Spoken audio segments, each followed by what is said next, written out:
he's Joe Pesci. You know, and there's a reason that he is one of the most accomplished actors of all time. Very excited to get to chat with you about Bupkis. It's coming to Peacock on May the 5th. And May 4th. May 4th, excuse me. Thank you for correcting me. May 4th. I'm so sorry. Yeah. Okay.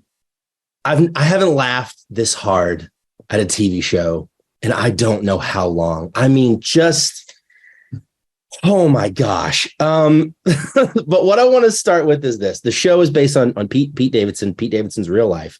But to clarify for people out there who may not be aware, it is not a sequel to King of Staten Island or anything like that. It's a completely separate entity.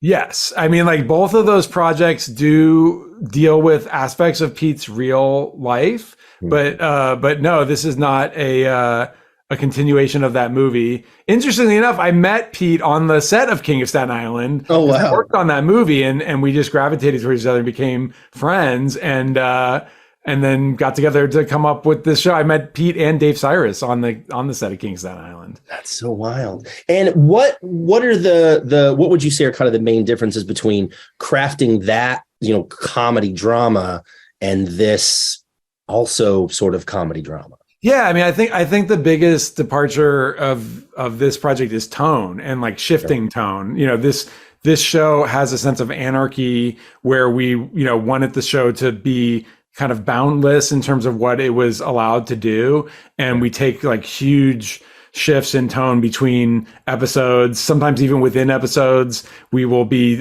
turning itself on its side. And I think that sense of anarchy is one of the things that differentiates it. I mean, the other thing is that this is dealing with Pete in his current famous comedian life. So it's like, not that this show is about fame specifically, but I think that everything that Pete is struggling with is heightened and exaggerated because of his high status life. But it does also do a really good job, I feel, of capturing age and experience isn't the right word, but you know what I mean? Like, this is a show about a guy in his mid-20s and kind of what he goes, and he just happens to be famous. Oh, totally. I mean, I think that this is a chapter in Pete's life, and it's the family dynamics that are at play here. Pete's, interest in graduating to a more adult stage in his life is very relatable to audiences, I hope, and think that, like, I think you're going to see a lot of things that will be reflected in your own life, even if you're not Pete Davidson specifically. And one thing that I think about too with projects like this is it's not just based on Pete's real life, but it's also based on the real lives of the people in Pete's life. And so, for example, like his mom, his sister. So what I was curious about is, do you ever have opportunities for those individuals to kind of offer their perspective on situations prior to building a scene, or do you just kind of like let Pete run with it? I mean, like, Pete's so involved in the creative process of developing this show, and like so many of the emotional undercurrents of what we're dealing with are based in realities of Pete's life.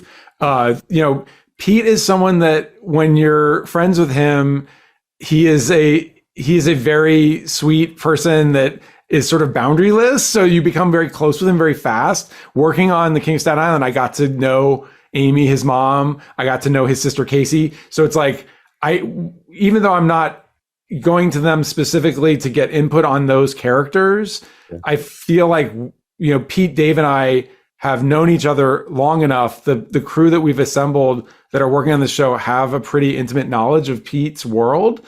So it is like there is a familiarity and a comfort level in terms of depicting some characters that are real people. Yeah. And that being said, like, they're not exactly these characters either. Sure.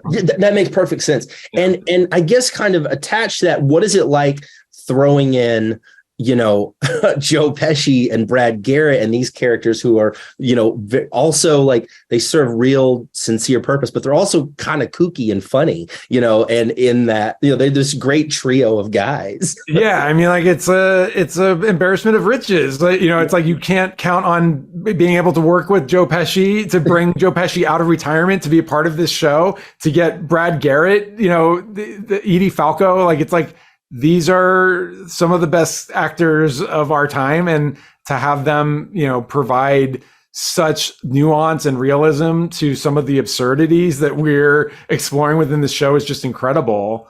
But yeah, I mean, Joe is a force. He's a presence that he's Joe Pesci. And there's a reason that he is one of the most accomplished actors of all time, and he provides so much to this show. His dynamic with Pete in the show is incredible, and he formed like a real grandfather type love for Pete that even went beyond the show. that is a real kind of grandfatherly type of love and support that is just incredible. That's really cool.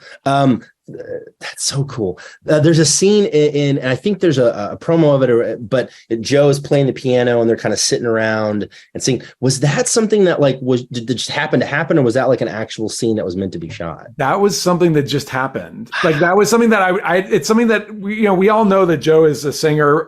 We knew that Joe played piano, and it's something that we were predicting might happen. Okay. But to have him sit down and sing specifically that song was like, it was truly a magic moment that happened in real life. It's one of those magic things that you sometimes when you're shooting, magic happens, and that's absolutely one of those things. It was not scripted that way. Oh wow. Well, it's super neat, and the whole show is magic. I literally couldn't watch it fast enough, and I've already texted like all of my friend groups, and I'm like, when Bupkis airs, you guys have got to watch this show. So Judah, thank you so much for taking time to give me a little insight about it. I really appreciate it. Thank you for all your kind words. Of course. Thanks, man. I appreciate it.